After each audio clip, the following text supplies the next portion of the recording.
My boyfriend said his ex destroyed him by cheating, and I believed him.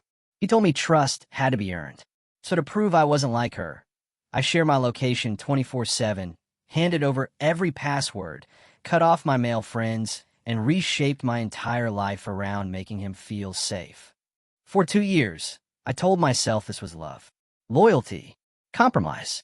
He stood there, sniffing my clothes like a bloodhound, demanding to know where I'd really been, all because I took 10 extra minutes buying groceries. In that moment, I realized the man I loved wasn't just paranoid. He was my jailer, and I was trapped in a prison I couldn't even see.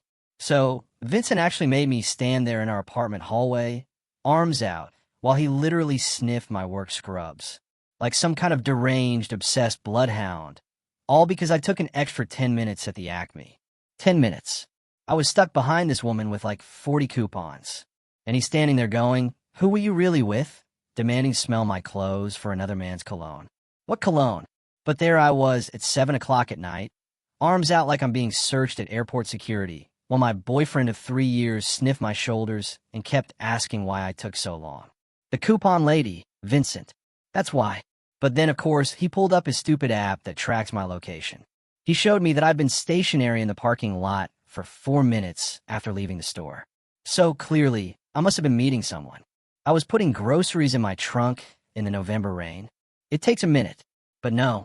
I had to pull up my bank statement on my phone right there to prove I'd only been to Acme, show him the receipt with the timestamp, and then explain why I'd paused in the parking lot. And you know what? I did it. I explained everything, like it was completely normal for a grown woman to have to prove she went grocery shopping. This is my life now. This is what I've been doing for 2 years. It started so slowly, I didn't even notice I was drowning. Vincent's ex, Ashley, she cheated on him 3 years ago. And I mean, she really did him dirty. Like, screwing his former roommate kind of dirty. When we started dating in late 2021, he was still pretty messed up about it. He'd make these comments about how he never saw it coming, how she'd lied so easily, how he wished he'd paid more attention to the signs. I felt so bad for him. He seemed so hurt, so vulnerable. And I just wanted to show him that not all women are like that. I wanted to be the one who proved that you could trust again. So, when he asked if he could have my Instagram password a few months in because it would make him feel more secure, I gave it to him.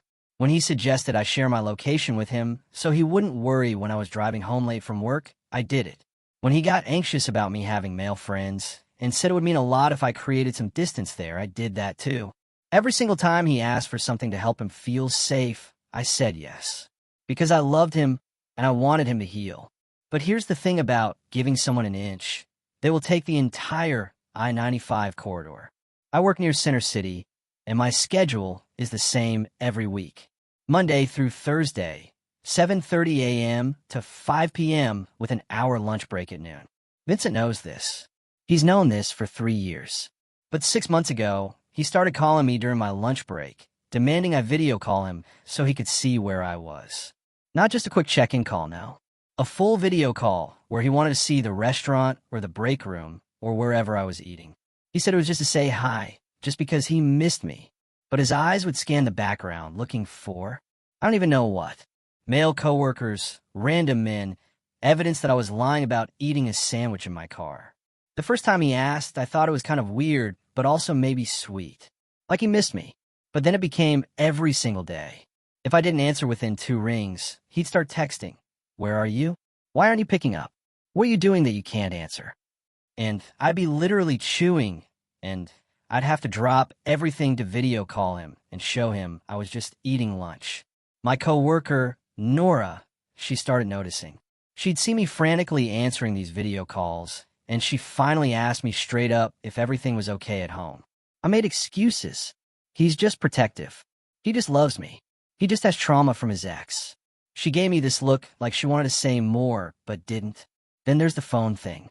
Every single night before bed, Vincent goes through my phone. And I mean through it. Text messages, Instagram DMs, Snapchat, WhatsApp, even my work email. He scrolls through everything from the entire day. If I got a text from a guy, it doesn't matter if it's my boss Ricky asking or my cousin Hector sending a meme. Vincent needs a full explanation. Who is this? Why are they texting you? What do they want?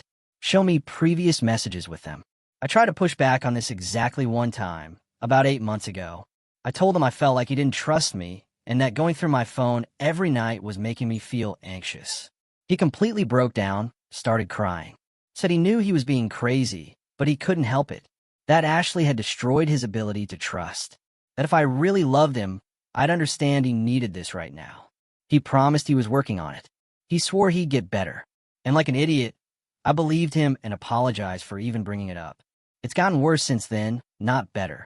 He times my commute now. My drive from work to our apartment should take 23 minutes according to Google Maps. If I take longer than 30 minutes, I get interrogated. Traffic? Show me proof. Stop for gas? Show me the receipt.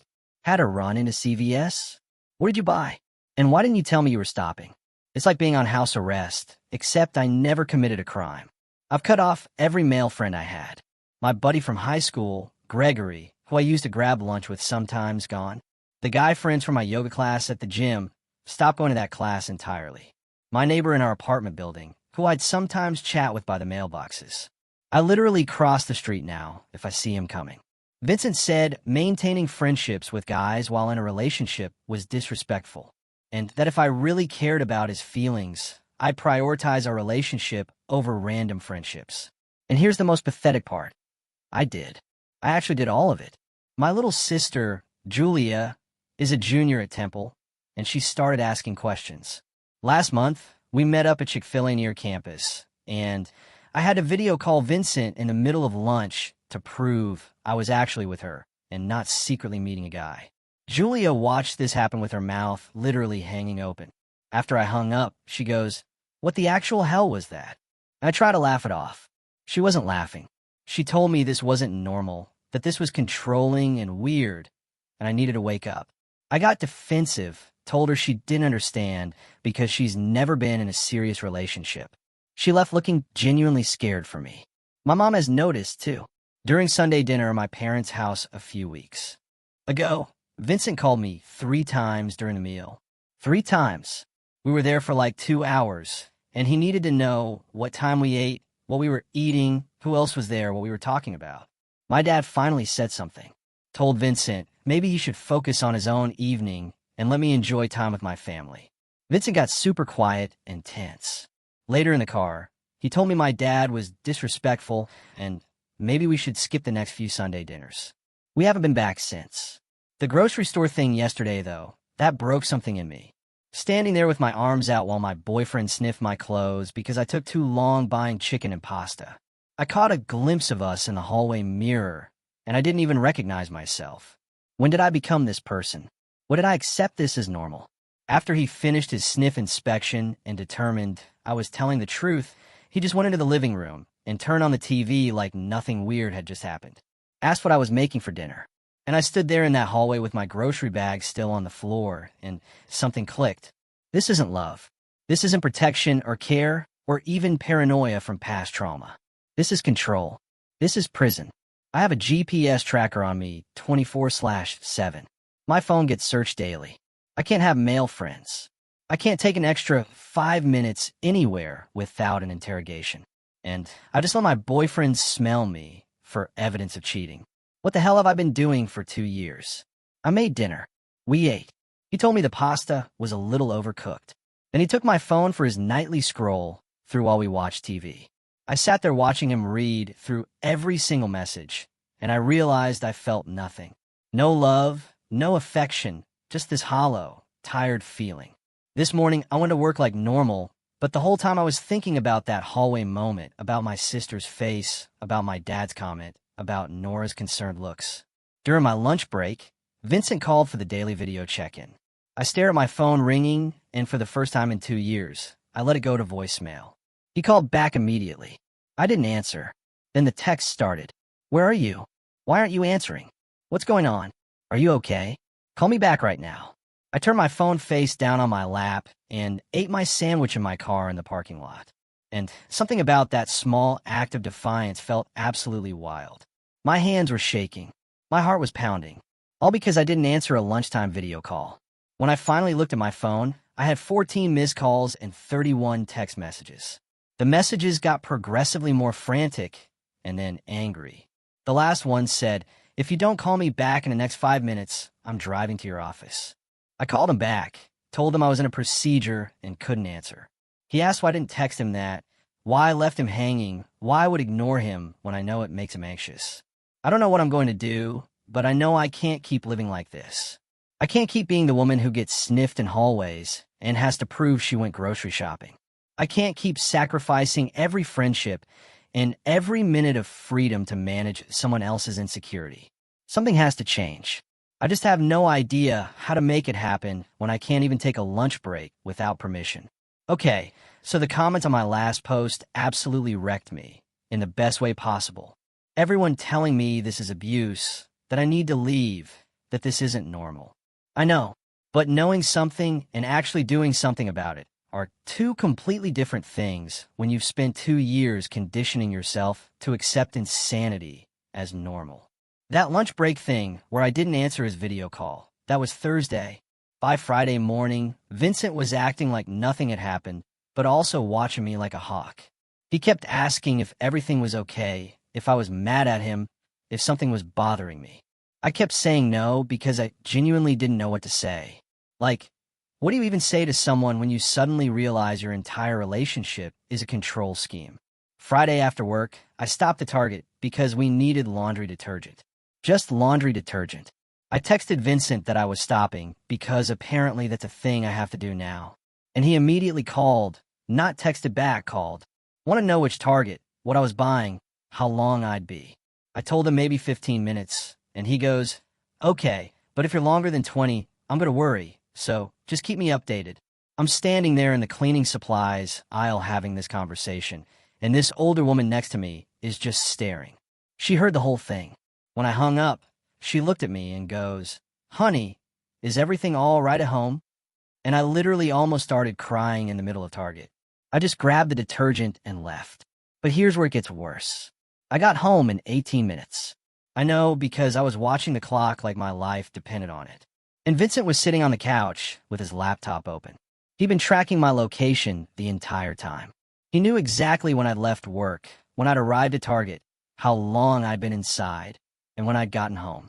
He showed me the little map with my route marked out and was like, "See, you made great time." Like, he was congratulating me for completing a task efficiently. I just stood there holding this bottle of Tide, and something in me snapped. I asked him why he needed to track me when I told him where I was going. He got this confused look and said he wasn't tracking me. He was just checking to make sure I was safe. I asked what the difference was. He said, "The difference is that tracking implies I don't trust you, but checking implies I care about you." I told him it feels exactly the same from where I'm standing. That's when he got upset. Started going on about how he's been trying so hard to work on his trust issues. How he's been doing so much better. How it's not fair for me to act like he's some kind of controlling monster when all he's doing is caring about my safety. He brought up Ashley again. Said she used to get mad at him for asking questions too. And that's how he missed all the signs that she was cheating. Said he refuses to be that naive again. I told him I'm not Ashley. I've never been Ashley. I've spent 2 years proving I'm not Ashley, and it's never been enough. He got really quiet. Then he asked if I was trying to pick a fight with him, if I was looking for an excuse to break up with him, if there was someone else, and this was my way of creating distance so I could cheat guilt-free. The audacity. I've given this man every password, every login, every second of my location data, cut off every male friend, video called him for my lunch breaks for 6 months straight, and he's asking if I'm trying to create distance so I can cheat. I told him that was insane. He said it wasn't insane. It was a legitimate question given that I was suddenly acting different. I asked him what different meant, and he started listing things. "You didn't answer my video call on Thursday. You seemed annoyed. Well, I checked in about Target. You're being defensive right now. You haven't seemed as affectionate lately." I'm standing there listening to him build this case against me using normal human behavior as evidence. And I realized this is what he does. This is what he's been doing. Anytime I show even the slightest resistance to his surveillance, he flips it around and makes it about me being suspicious. Makes it about me pulling away. Makes it about me potentially cheating. And then I apologize and prove myself all over again. Not this time. I told him I needed some space to think. He asked what that meant. I said it meant exactly what it sounds like. I need space. He wanted to know if space meant we were breaking up, or if space meant I just needed a few hours or what, because he needed clarity. I said I didn't know yet, and he lost it. Started yelling about how I can't just say, I need space, without explaining what that means. How that's manipulative and unfair. How I'm punishing him for caring about me. How if I'm having doubts about us, then I need to say that clearly instead of being vague. I tried to leave the room, and he followed me into our bedroom, still yelling, asking where I was going, if I was going to stay with someone, who I was texting, why I was being like this. I grabbed my phone and my purse and told him I was going to my parents' house. He wanted to know for how long. I said I didn't know. He blocked the bedroom door and said we needed to finish this conversation first, that I couldn't just walk out in the middle of a fight. I told him to move, and he said, no, not until you tell me what's really going on. I pushed past him. He didn't physically restrain me, but he definitely didn't move easily. I got in my car, and I had 6 texts before I even left the parking lot, asking where I was, when I'd be back, if I was really going to my parents or somewhere else, saying we needed to talk about this like adults, saying he deserved better than me, just running away. I drove to my parents' house in northeast Philly, crying the entire way. Got there around 8 p.m., and my mom took one look at my face and pulled me inside. My dad was watching the Flyers game, and he turned the TV off immediately, which never happens. They both just sat there while I ugly cried on their couch for 20 minutes. When I finally calmed down enough to talk, I told them everything. Not just the grocery store sniffing thing or the video calls, but everything. The phone checks every night. The location tracking, the timed commutes, cutting off my friends, the interrogations about male cashiers and coworkers, all of it. My dad's face went red like I've never seen him that angry. He wanted to know why I hadn't told him sooner. My mom was crying. She kept asking how long this had been going on and seemed devastated that I'd been dealing with this for 2 years while they had no idea. I tried to explain that it happened gradually, that I didn't realize how bad it was until recently, that Vincent's ex really did cheat on him, and I was trying to be understanding. My dad cut me off and said he doesn't give a damn about Vincent's ex. That's no excuse for treating me like a prisoner. My mom said trauma doesn't give someone the right to traumatize you. Then my phone started buzzing. Vincent was calling. I let it go to voicemail. He called back. I declined it. Then the text started coming in rapid fire. Your dad's car is in the driveway, so I know you're there. Why aren't you answering? We need to talk about this. You can't just ignore me. This is childish. I'm worried about you. Please just answer the phone. My dad looked at my phone screen and goes, he's tracking you right now. And I nodded. He told me to turn off my location, sharing immediately. I hesitated because the thought of Vincent not being able to see where I am made me anxious. And that's when I realized how messed up my thinking had become. I'm sitting in my parents' house, scared to turn off location tracking because my boyfriend might get upset. My mom helped me go through my phone. We turned off location services for Find My Friends. We changed my Instagram password. My dad wanted me to block Vincent's number entirely. I stayed at my parents' house that night in my old bedroom. Vincent texted me 45 times. I counted. They ranged from apologetic to angry, to confused to accusatory. Some highlights. I'm sorry if I upset you, but you're blowing this out of proportion. Your parents are poisoning you against me. If you need space, fine, but you need to communicate that properly. I can't believe you're doing this to me after everything we've been through. Are you with someone right now? Is that why you won't answer? Saturday morning, my mom made pancakes, and we sat at their kitchen table while she and my dad told me I needed to end this relationship. That this wasn't love, this was abuse.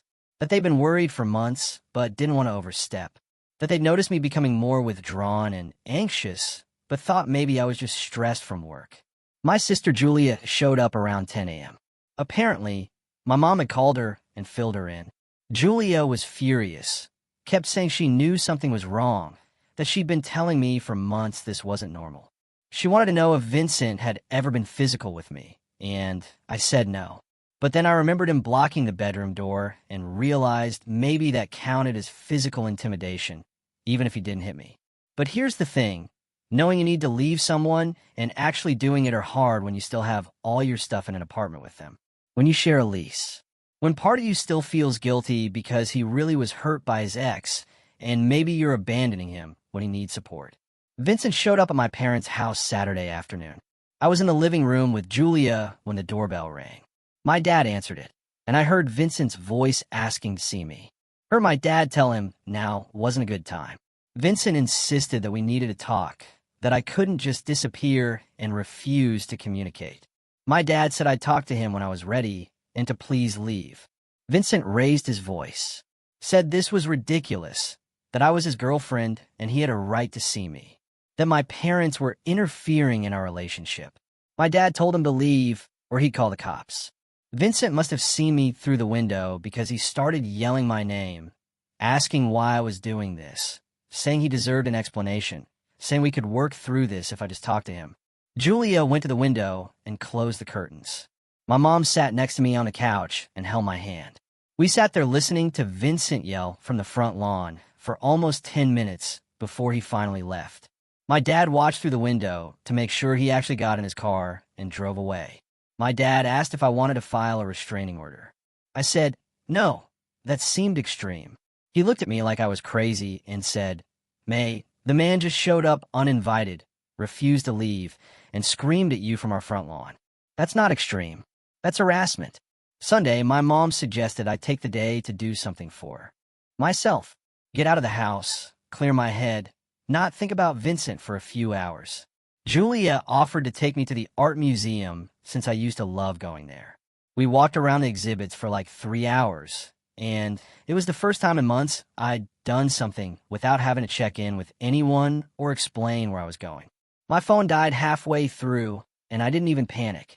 That's how controlled I become. My phone dying used to send me into complete anxiety because Vincent couldn't reach me. But yesterday, I just enjoyed being unreachable. We stopped at Reading Terminal Market after for lunch and ran into Nora from my work.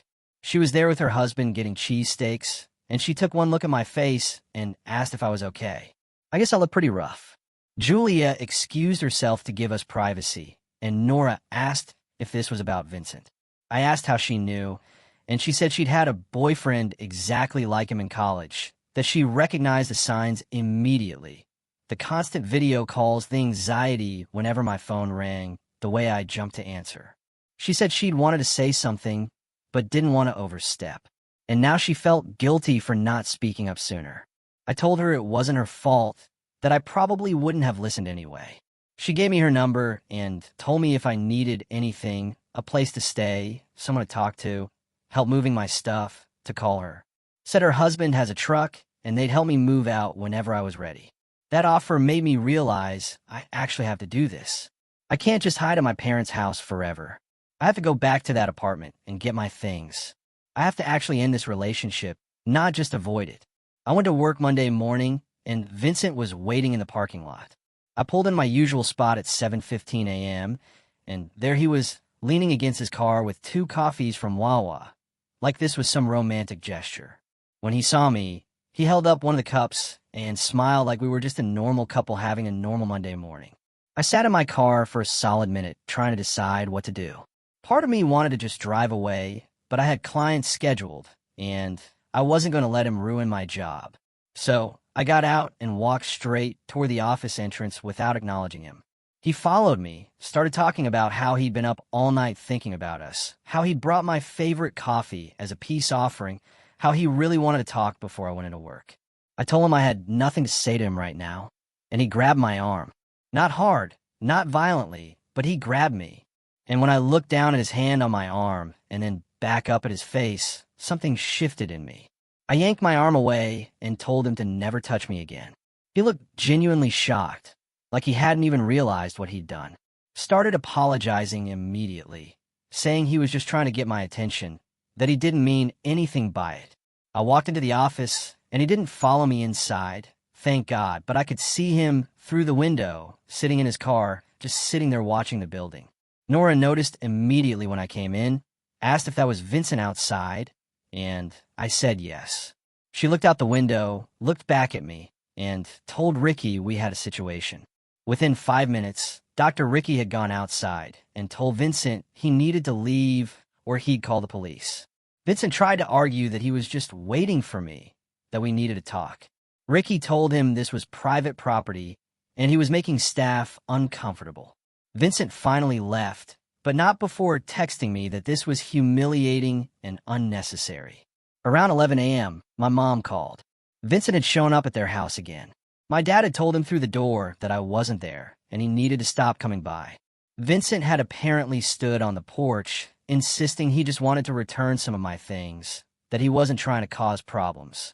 My dad told him to leave the stuff on the porch and go. Vincent refused, said he wanted to hand them to me personally so we could at least have a civil conversation. My dad called the police. Vincent left before they arrived, but filed a report anyway. The officer told my parents that if Vincent came back, they could pursue a restraining order. But right now, it was just a domestic dispute, and Vincent technically hadn't broken any laws. That pissed me off. He was stalking me, showing up at my work, showing up at my parents' house repeatedly, refusing to leave me alone. But apparently, that's just a domestic dispute. During my lunch break, I called Julia and told her I needed to get my stuff out of the apartment, that I couldn't keep avoiding this. She said she'd skip her afternoon classes and meet me there with Mom. I texted Nora, and she said she and her husband Greg could meet us at 6 p.m. with their truck. I finished work and drove straight to the apartment. My hands weren't shaking. My stomach wasn't flipping. I was just done. Done with being scared. Done with avoiding confrontation. Done with letting Vincent control my life, even after I'd already decided to leave. Julia and my mom were already there when I arrived around 5:30. Vincent's car wasn't in the parking lot, which I thought meant we might actually get lucky and do this without a scene. We went upstairs, and I used my key to let us in. The apartment was a mess. Like Vincent had torn through it looking for something. Drawers open, closet doors hanging wide, stuff pulled out of cabinets. There were printed screenshots of text conversations taped to the walls. My text conversations with Julia, with Nora, with my parents. He'd gone through my phone during one of his nightly inspections and printed out anything that mentioned him or our relationship. My mom stood in the middle of the living room looking at these papers taped everywhere and just goes, "What in the actual hell?" And I couldn't even answer her because I was reading them. There was the conversation where Julia called him controlling, the text where my mom asked if I was okay. Messages where Nora asked about the video calls. All of it printed out and displayed like evidence in a murder investigation. Julia started ripping them down, told me to start packing my bedroom stuff while she and Mom handled this. I went into our bedroom, and that's when I saw my laptop open on the bed. Vincent had been going through my search history. I could see the browser tab still open, articles about emotional abuse, posts about controlling relationships, pages about how to leave safely. He knew. He'd known since probably Saturday that I was planning to leave, and he'd been going through everything trying to figure out how to stop it. I started throwing clothes into garbage bags. Didn't even fold them, just grabbed armfuls and shoved them in. My mom came in with my work scrubs and started helping. We worked fast and didn't talk much. Julia was in the living room packing up my books and photos. We'd been there maybe 20 minutes when I heard the door open. Vincent came into the apartment and just stopped when he saw all three of us there with garbage bags full of my stuff. He looked at me and goes, "So this is really it then?" And I told him yes. He wanted to know if we could talk alone without my family there. I said no. He asked why I was being like this, why I couldn't just have a mature conversation with him without an audience. I told him we were way past mature conversations, that I was taking my things and leaving, and he could deal with the lease however he wanted. He started walking toward me, and Julia stepped between us, told him to back up. He ignored her and kept talking to me about how I was overreacting, how everyone fights, how we just needed some space to cool down, and then we could work through this. I asked him if he thought taping my private conversations to the walls was normal, if he thought tracking my every movement was normal, if he thought showing up at my work and my parents' house repeatedly was normal. He said he only did those things because I was shutting him out, because I wouldn't talk to him, because he was desperate to understand what was happening. Classic. Somehow this was all my fault for not communicating properly.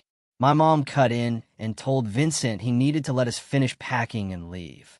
He said this was his apartment, too, and he had a right to be here. She said, "Fine, but he needs to stay out of our way." He sat down on the couch and just watched us pack. It was the most uncomfortable thing I've ever experienced. Nora and Greg showed up with the truck around 6:15. Vincent's whole energy changed when another man entered the apartment. He stood up and wanted to know who Greg was. I told him he was helping me move. Vincent said he didn't appreciate strangers in his home going through his things.